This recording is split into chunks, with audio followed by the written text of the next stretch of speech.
This is Tom Howe from the Legal Technology Group. In this section, I'd like to talk about choosing the right electronic discovery vendor, and this should be in your litigation response plan. The problem is too many e-discovery projects fail. Deadlines are missed, quality problems happen, and costs run out of control. And in some cases, corporations have to change vendors partway through the project, which creates delays and more costs. There's wide variation in quality between e-discovery vendors today. This isn't like a laundromat where you take your shirts in and they all do about the same job. Be aware that there is massive differences in quality and also in price. This is not a commodity-based business yet, and we have found with our RFP service that there can be hundreds of thousands or even millions of dollars in difference between the high and low vendor bidding on a particular project. Should you use a full-service vendor? This should be covered in your plan.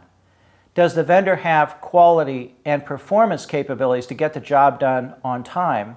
And do they provide outstanding customer service? And this includes providing a designated project manager that you interface with. Make sure to check references and testimonials. Some vendors have a great sales team, and they have a lot of clients, but they don't seem to have repeat clients. Here's a graphic showing the rating of a particular vendor that was reviewed in an e-discovery case. There are many criteria to evaluate to compare one vendor against the other.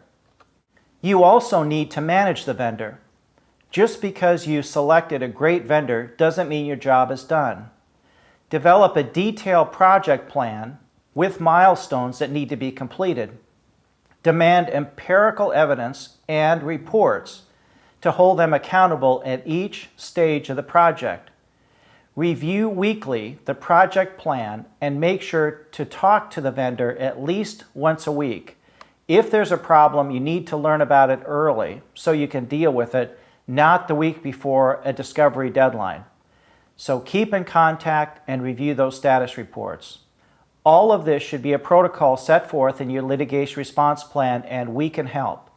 This is Tom Howe from the Legal Technology Group.